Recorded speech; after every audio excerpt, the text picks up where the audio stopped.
সচ্ছল গৃহস্থ অনিমেষবাবু ঘরে বসে আছেন।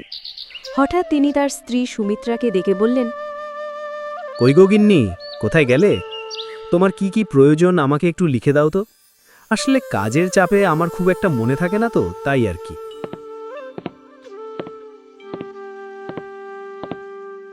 সুমিত্রা একটু ঝাঁঝালো গলায় উত্তর দিলেন, তুমি তো সব সময় শুধু ভুলেই যাও সবকিছু। আসলে কি ভুলে যাও, নাকি আমি যা চাই তা আমাকে না দেবার এটা পরিকল্পনা? অনিমেষবাবু হেসে বিনয়ের সাথে বললেন, না গিন্নি, তুমি কি যে বলো। তুমি যা চেয়েছো আজ পর্যন্ত, তোমাকে কি আমি সেটা দিইনি? তুমি বলো তো। সুমিত্রা কিছুটা শান্ত হয়ে বললেন, হ্যাঁ তা দিয়েছ, কিন্তু ইদানিং দেখছি তুমি যেন সবকিছু ভুলে যাচ্ছ। অনিমেষবাবু আশ্বস্ত করে বললেন, আরে ভুলিনি। আসলে কি জানো তো, প্রতিদিন এক কথা শুনতে শুনতে আর ভালো লাগে না। তাই আমি ভেবেছি সপ্তাহে একদিন তুমি যা চাও সব তোমার মুখের সামনে হাজির করে দেব। তাহলেই তুমি খুশি হয়ে যাবে আর আমাকে ভালো ভালো রান্না করে খাওয়াবে। সুমিত্রা খুশি মনে আবদার করলেন, বেশ, দেখা যাবে। আচ্ছা শোনো, আজকে আসার সময় 1 বস্তা সরু চাল নিয়ে এসো, ঘরে চাল একদম ফুলে গেছে। অনিমেষবাবু গর্বের সাথে বললেন, ব্যাস, তুমি একবার বলে দিয়েছো, এটাই আমার জন্য যথেষ্ট। বিকেলের মধ্যেই তোমার সামনে সবচেয়ে দামি সবচেয়ে সরু চালের একটা বস্তা এনে হাজির করব। দেখো না, চারদিকে একটু তাকিয়ে দেখো, মানুষ দুমুঠো চালের জন্য হাহাকার করছে।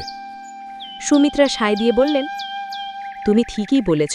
ওই তো আমার ছোট বোন কবিতা কোথা থেকে যে ওই ভিখারির বাচ্চাটাকে আকাশ বিয়ে করলো দেখো, এখন দুবেলা খাবার জন্যই যে কি না করে দেখো। অনিমেষবাবু হাসি মুখে বললেন, তাহলে তোমার মতো সুখ আর কতজনকার আছে বলো? আচ্ছা এখন বলো, তোমাকে আমি ভালো রেখেছি কি রাখিনি? সুমিত্রা তৃপ্তির সাথে বললেন, হ্যাঁ গো সত্যি, তুমি আমাকে খুব ভালো রেখেছ। আমার তো খাওয়া পড়ার কোনো অভাব হয় না। মাসে আমি 5টা করে শাড়ি পাই তোমার কাছ থেকে, আর গয়না তো আমার কাছে অফুরন্ত আছে। অনিমেষবাবু সশব্দে হেসে উঠে বললেন, আর ওদিকে তোমার বোন, তার কি সারা বছরে একটাও কাপড় জোটে? দুজনেই উচ্চ স্বরে হাসতে লাগলেন। ওদিকে একটি ছোট জীর্ণ ঘরে আকাশের সাথে কবিতার কথা হচ্ছিল। আকাশ বিষণ্ণ মনে স্ত্রীকে প্রশ্ন করল, তুমি যে আমাকে কি দেখে বিয়ে করলে আমি এখনো বুঝতে পারছি না। তোমার কোন ইচ্ছেটা আমি পূরণ করেছি বলো তো আজ পর্যন্ত ঠিক করে? কবিতা ধমক দিয়ে বলল, শোনো, তুমি প্রত্যেক দিন সকালবেলায় ঘুম থেকে উঠে এই এক গান গাইবে না, বলে দিলাম। আমি তোমাকে আগেও বলেছি আমার অর্থবিত্ত এসবের প্রতি কোনো টান নেই। আমি চেয়েছিলাম একজন ভালো মনের মানুষ। উপরওয়ালার কাছে সব সময় প্রার্থনা করতাম, আর তিনি তোমাকে আমার কাছে পাঠিয়েছেন, তাই আমি তোমাকে বিয়ে করেছি। আকাশ অপরাধ বোধ নিয়ে বলল, পছন্দেরও তো একটা ঢং থাকা উচিত। তোমার জায়গায় আমি হলে কিন্তু আমি নিজেকে কোনোদিনই পছন্দ করতাম না। কবিতা মুচকি হেসে বলল, সে তো তুমি আমাকেও পছন্দ করো না, সেটা তোমার কথা শুনলেই বোঝা যায়। এই কথা কেন বলছো তুমি? কবিতা অভিমানের সুরে বলল, এই যে প্রত্যেক দিন উঠে তুমি আমাকে এসব ঢঙের কথা শোনাও, এখান থেকেই বোঝা যায় যে তুমি হয়তো আমাকে সরিয়ে দিয়ে অন্য কাউকে বিয়ে করতে চাইছো। আকাশ আটকে উঠে বলল, ছি ছি ছি ছি ছি গিন্নি, এসব তুমি কি বলছো আমাকে? আমি কোনোদিন স্বপ্নেও এ কথা ভাবি না গো। আসলে কি জানো তো, তোমার জামাইবাবু যখন তার গিন্নিকে, মানে তোমার বোনকে অনেক কিছু উপহার দেয়, তখন আমার খুব কষ্ট হয়। মনে হয় জানো, তোমাকে আমি একটুও সুখে রাখতে পারি না। সুখ তো ছাড়ো, তোমাকে আমি আজ থেকে প্রায় 6 মাস আগে একটা শাড়ি কিনে দিয়েছিলাম, সেটাই এখন চালাচ্ছ। একটা শাড়ি কেনার মতো ক্ষমতাও আমার নেই। কবিতা আকাশের হাত ধরে বলল, আমার বেশি কিছু চাই না গো, আমার যতটুকু আছে ততটুকুতেই আমি খুশি। আমি শুধু তোমার সঙ্গে শান্তিতেই ঘরে জীবনটা কাটাতে চাই। হঠাৎ এক বৃদ্ধা তৃষ্ণায় কাতর হয়ে সুমিত্রার রাজপ্রাসাদ সম বাড়ির সামনে এসে ডাক দিলেন, কই রে মা, বলি কেউ বাড়িতে আছিস? একবার বেরিয়ে আয় না মা। সুমিত্রা বিরক্তি নিয়ে বেরিয়ে এলেন। কি ব্যাপার, কি চাই এখানে? বৃদ্ধা কাতর স্বরে বললেন, সেই কখন থেকে রাস্তায় হেঁটে বেড়াচ্ছি রে, তুই আমাকে দয়া করে একটু পানি দিবি মা, প্রচণ্ড পানি পিপাসা পেয়েছে। সুমিত্রা মুখ ঝামটা দিয়ে বললেন, যখনই বড় বাড়ি দেখেছ অমনি জল চাইতে চলে এসেছো বল। এরপর জল খাবারের নাম করে আরও কত কিছু যে চাইবে তার কোনো কি ঠিক আছে? এখনকার গরিবদের খেতে দিলে শুতে চায়। বৃদ্ধা মিনতি করলেন, না মা, আমি কিছুই চাইব না রে তোর কাছে। তুই এই বৃদ্ধা মায়ের ওপর একটু দয়া কর। আমার সত্যিই খুব পানি পিপাসা পেয়েছে রে, আর হাঁটতে পারছি না একটুও। সুমিত্রা কর্কশ্বরে বললেন, ও সব জল-টল হবে না, তুমি এখান থেকে যাও। আর তুমি কি ভেবেছ তোমার মিষ্টি কথায় আমি ভুলে যাব? কখনো না। বৃদ্ধা অবাক হয়ে বললেন, তুই এইভাবে কেন কথা বলছিস রে মা? আমি তোর কাছ থেকে সাহায্য পাবো বলেই তো এলাম। সুমিত্রা বললেন, ওরকম অনেক ভিখারি দুবেলা আসে, প্রথমে জল চায়, তারপরে খাবার চায়, তারপর টাকা চায়। এই করতে করতে তো একেবারে মাথায় উঠে পড়ে। কেন রে, আমরা কি এখানে দানপত্র খুলে রেখেছি? বৃদ্ধা চোখের জল মুছে বললেন, ঠিক আছে মা, আমি চলে যাচ্ছি। তবে মনে রাখিস, তুই মানুষের সাথে যেভাবে ব্যবহার করলি, সেই ব্যবহার কেউ কোনো দিনও ভুলবে না।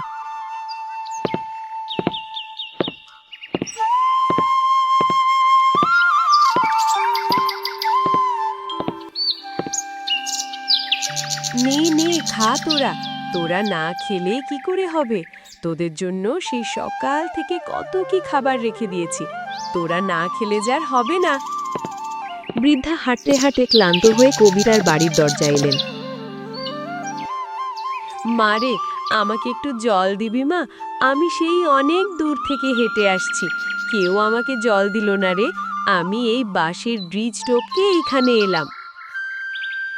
কবিতা তাকে দেখে পরম যত্নে বলল, সে কি বুড়িমা, আপনি সেই নদীর ওপার থেকে জল না খেয়ে এখানে আসছেন? আরে আসুন আসুন, আমি আপনাকে জল দিচ্ছি।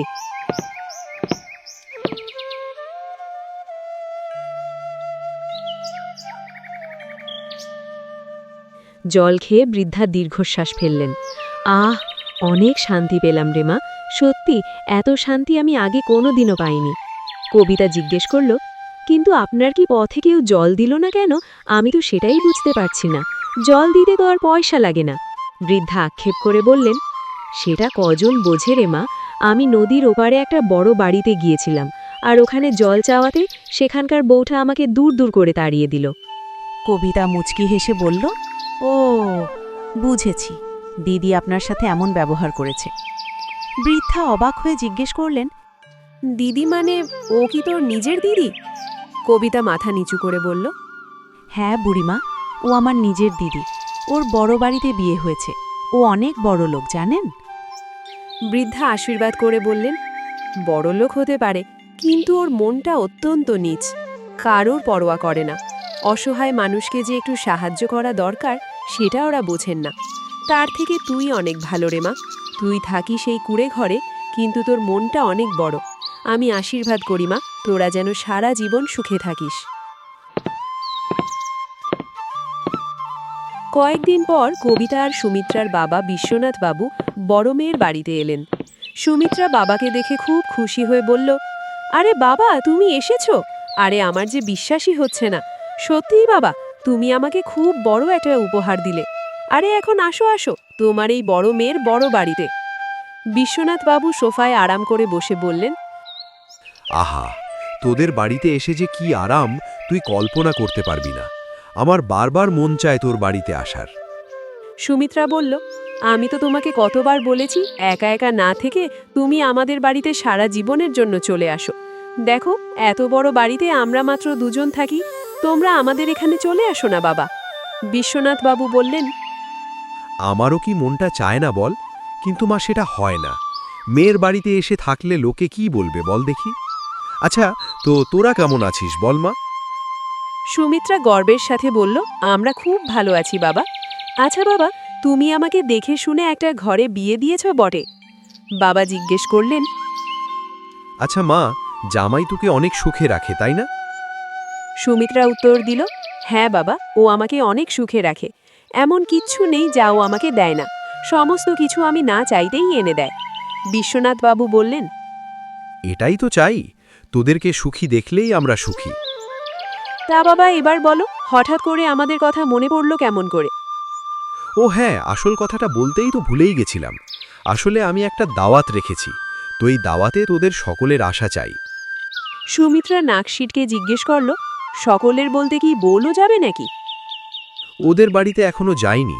সত্যি বলতে ওদের বাড়ি যেতে একদম ভালো লাগে না, তাও যেতে হবে, মেয়ে হয়তো। সুমিত্রা তাচ্ছিল্য করে বলল, সত্যি বাবা, তোমার ছোট মেয়ের বলিহারি। একটা ছেলে দেখে বিয়ে করলো বটে, দুবেলা দুমুঠো ভাত খেতে পায় না ভালো করে, তার আবার বড় বড় কথা।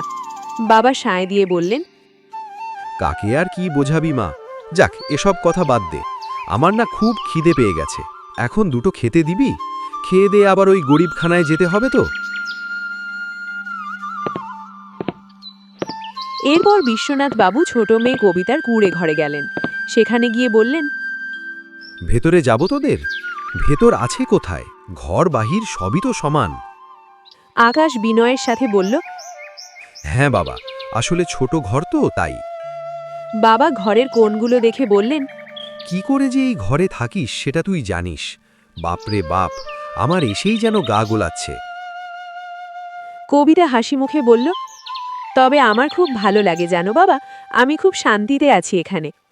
বাবা বিরক্তি নিয়ে বললেন, হ্যাঁ, সেটা দেখতেই পাচ্ছি কত শান্তিতে আছিস। সেই ৬-৭ মাস আগে একটা কাপড় পরতে দিয়েছিলাম, এখনো সেই কাপড়টা পরে আছিস। যা, তোর সব। কবিতা ধীর গলায় বলল, আমার বেশি কিছু চাই না বাবা, আমি অল্পতেই সন্তুষ্ট।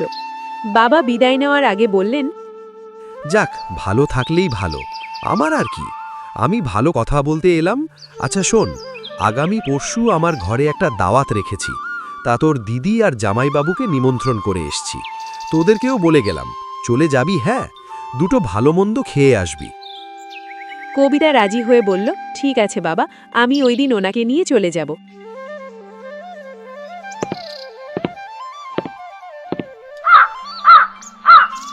পরের দিন কবিতার পাড়ার এক প্রতিবেশীর মেয়ের খুব শরীর খারাপ হলো। কবিতার খুব মায়া হলো। সে দেখল মেয়েটি যন্ত্রণায় ছটফট করছে। আমি যে তোর জন্য ওষুধ কিনব সেই টাকা আমার কাছে নেই রে মা, তুই একটু কষ্ট করে শুয়ে থাক। সে তার মায়ের কাছে গিয়ে বলল, আমি বরং একবার সিরাজদার বাড়ি থেকে ঘুরে আসি, সিরাজদা নিশ্চয়ই আমাকে টাকা দিয়ে সাহায্য করবে। কবিতা সিরাজদার বাড়িতে গিয়ে আকুতি করল, সিরাজদা, ও সিরাজদা, দয়া করে আমাকে একটু সাহায্য করো, আমার মেয়েটার ভীষণ শরীর খারাপ, ওষুধ কেনার মতন আমার কাছে একটাও টাকা নেই, তুমি যদি আমাকে কিছু টাকা দাও তাহলে খুব ভালো হয়। সিরাজদা রেগে গিয়ে বলল, দেখ, তোরা যে এইভাবে নির্লজ্জের মতো আমার বাড়িতে চলে আসিস, তোদের লজ্জা লাগে না? বড়লোক দেখেই তুই ভেবে নিয়েছিস যখনই টাকা চাইবি তখনই তোকে টাকা দিয়ে দেব নাকি? হ্যাঁ, আমার কাছে কি টাকার গাছ রেখেছিস?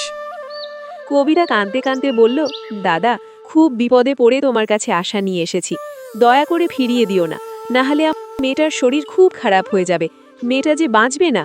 সিরাজদা নিষ্ঠুরভাবে তাড়িয়ে দিল।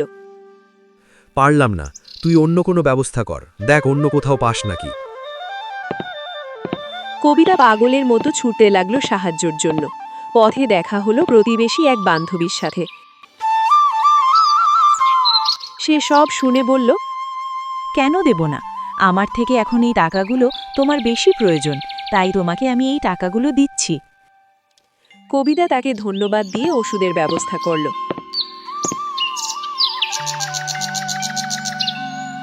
দাওয়াতের দিন সুমিত্রা আর অনিমেষ বাবু সেজে গুজে বিশ্বনাথ বাবুর বাড়িতে পৌঁছলেন। বাবা তাদের আদর করে বসালেন। অনেক পরে আকাশ আর কবিতা এসে পৌঁছল। বাবা জিজ্ঞেস করলেন, তোদের আসতে এত দেরি হলো কেন?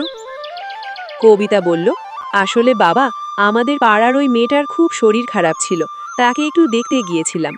সুমিত্রা হেসে বলল, তোদেরকে এত খাতির কে করে রে? বাবা অবজ্ঞার সাথে বললেন, ঠিক আছে, অত না বকে এখন তোদের জন্য বাড়ির পাশের ওই অতিথিশালাটায় একটা জায়গা করা আছে, ওখানে গিয়ে বরং তোরা বিশ্রাম নে। কবিতা বৈঠকখানায় বসে কাঁদতে লাগল। আকাশ তাকে সান্ত্বনা দিতে গিয়ে বলল, আরে তুমি কাঁদছো কেন? তুমি আবার হঠাৎ করে কাঁদছো কেন? তোমার কি মাঝে মাঝে মাথা খারাপ হয়ে যায় নাকি? কবিতা ফুপিয়ে উঠে বলল, তুমি কিছু মনে করো না গো, দেখো দিদি আর জামাইবাবুকে ঘরের ভেতরে নিয়ে গেল আর আমাদের এই বৈঠকখানায় থাকতে দিল। তুমি আমাকে মাঝে মাঝে বলো না যে তোমাকে কী জন্য বিয়ে করলাম? আমারও সত্যি এখন মনে হয় যে সত্যিই তো তোমাকে কী জন্য বিয়ে করলাম আমি। না, আমার কারণে আমার বাবার কাছ থেকে তোমাকে কত অপমান সহ্য করতে হয়। ওই অপমান আমি সহ্য করতে করতে অভ্যস্ত হয়ে গেছি। হঠাৎ ঘরের আড়াল থেকে বিশ্বনাথ বাবু বেরিয়ে এলেন। তার চোখে জল। তিনি সব কথা শুনে ফেলেছেন। তিনি কবিতার কাছে গিয়ে বললেন, ও মা কবিতা, আমাকে মাফ করে দে রে মা, আমি তোর সাথে অন্যায় করছি। তুই গরিব বলে আমি তোর সাথে খুব খারাপ ব্যবহার করেছি। আমি তোদের খেতে যাওয়ার জন্যে ডাকতে আসছিলাম, আর তোদের সব কথা শুনে ফেললাম। মারে, আমাকে মাফ করে দে। আজ থেকে তুই আর তোর স্বামী আমাদের এইখানেই থাকবি, সব সময়ের জন্যে। কবিতা অবাক হয়ে বলল, ঠিক আছে বাবা, আমি তোমাকে মাফ করে দিলাম, কিন্তু বাবা, ও যদি এইখানে থাকে তাহলে ওর কাজের কি হবে বাবা? আমাদের কাছ থেকে সিরাজবাবু টাকা পায়, কাজে না গেলে যে অনেক অশান্তি হবে বাবা। সস্নেহে জামাইয়ের দিকে তাকিয়ে বললেন, আরে মা, তোর বাবা এত কামিয়েছে কিসের জন্যে? তোদের জন্যেই তো নাকি? আচ্ছা জামাই বাবা, ও তোমাদের কাছ থেকে কত টাকা পায়? আকাশ বলল, মোটামুটি এখনো লাখানিক টাকা পায়। বাবা ঘোষণা করলেন, আচ্ছা ঠিক আছে বাবা, তোরা চিন্তা করিস না, আমি আজ বিকেলে গিয়ে ওর সব টাকা পরিশোধ করে দেব। আর জামাই বাবা, আজ থেকে তুমি আমার চালের গোডাউনে থাকবে, ঠিক আছে? আকাশ খুশি হয়ে রাজি হলো। বাবা সবাইকে নিয়ে ডাইনিং টেবিলের দিকে এগিয়ে গেলেন আর বললেন, আচ্ছা মা, চলে আয়, সেদিকে ভাত খোলা হয়ে গেছে, ঠান্ডা হয়ে যাচ্ছে, আয় খেয়ে নিবি, আয়।